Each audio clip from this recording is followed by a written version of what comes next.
राम और कमल दो सगे भाई थे। वो दोनों श्यामपुर गांव में अपने माता पिता के साथ रहा करते थे। उनके पिताजी का अंडों और मुर्गियों का कारोबार था। जैसे ही राम और कमल बड़े हुए वैसे ही उनके माता पिता ने उन दोनों की बड़े धूमधाम से शादी की। राम की बीवी का नाम था कमला और कमल की बीवी का नाम था विमला। राम की बीवी कमला व्यवहार की बहुत अच्छी थी। उसने घर में आते ही घर का सारा काम संभाल लिया।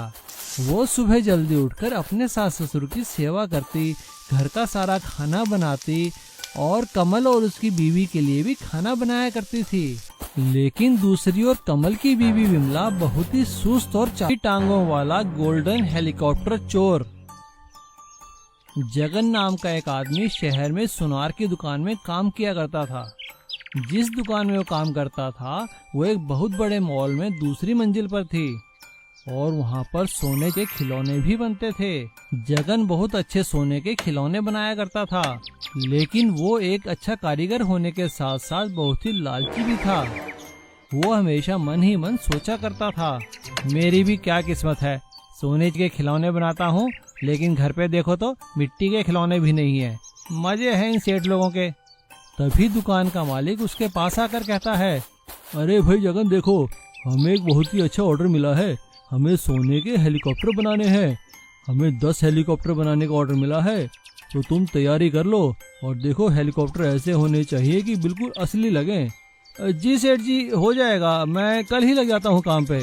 जगन अपने मालिक की बात सुनकर सोने के हेलीकॉप्टर बनाने की तैयारी करता है और 2 दिन दुकान में ही रुककर 10 सोने के हेलीकॉप्टर बना देता है।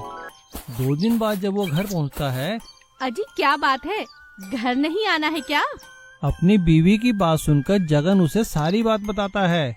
सोने के हेलीकॉप्टर का नाम सुनकर उसकी बीवी उसे कहती है, क्या कहा? सोने का हेलीकॉप्टर? मुझे भी हेलीकॉप्टर देखना है, प्लीज मुझे दुकान पर ले चलो ना। ठीक है, मैं तुम्हें ले चलूंगा दुकान पे। अगले दिन जगन अपनी बीवी को लेकर अपनी दुकान पर जाता है और अपने मालिक को सारी बात बताता है। मालिक उसे उसकी बीवी को हेलीकॉप्टर दिखाने की परमिशन दे देते हैं और जगन अपनी बीवी को हेलीकॉप्टर दिखाता है। लेकिन सोने के हेलीकॉप्टर देखकर उसकी बीवी के मन में भी लालच आ जाता है। देखो जी, मुझे नहीं पता, मुझे एक सोने का हेलीकॉप्टर चाहिए ही चाहिए। हाँ। अरे भगवान चाहता तो मैं भी हूँ, लेकिन लाऊं कैसे? अब जगन मन ही मन चोरी करने का विचार करने लगता है। वो कई तरह की तरकीबें आजमाता है, लेकिन दुकान से हेलीकॉप्टर नहीं ले जा सकता। तभी अचानक एक दिन घर आते हुए वो देखता है कि एक आदमी बांस के डंडों पर चलकर काफी लंबा हो गया था। उसे देखकर जगन को एक आइडिया आता है और वो घर आते हुए 2 लंबे लंबे बांस ले आता है और उनकी नकली बांस की टांगे बना देता है। 2 दिन में ही वो बांस की नकली टांगे लगाकर चलने की प्रैक्टिस करता है और 2 दिन बाद वो शाम को दुकान के छुट्टी के समय सारे हेलीकॉप्टर खिड़की के पास रख देता है और रात को नकली बांस की टांगे लगाकर वो हेलीकॉप्टर चोरी कर लेता है। अगले दिन दुकान खुलने पर सभी परेशान हो जाते हैं कि हेलीकॉप्टर चोरी किसने किए। पुलिस आकर दुकान में सभी कारीगरों से पूछताछ करती है। जगन से पूछताछ करने पर इंस्पेक्टर विजय को उस पर शक हो जाता है। 2 दिन बाद जब जगन चोरी के हेलीकॉप्टर बेचने जा रहा था, तभी इंस्पेक्टर विजय उसे रंगे हाथ पकड़ लेता है। जगन की चोरी की खबर सुनकर उसके मालिक उससे कहते हैं, जगन, मैंने तुम पे इतना विश्वास किया, तुम एक बार मुझे बोलते तो सही, मैं तुम्हें एक हेलीकॉप्टर इनाम में दे देता। लेकिन तुमने चोरी की है तो सजा तो तुम्हें भुगतनी ही होगी।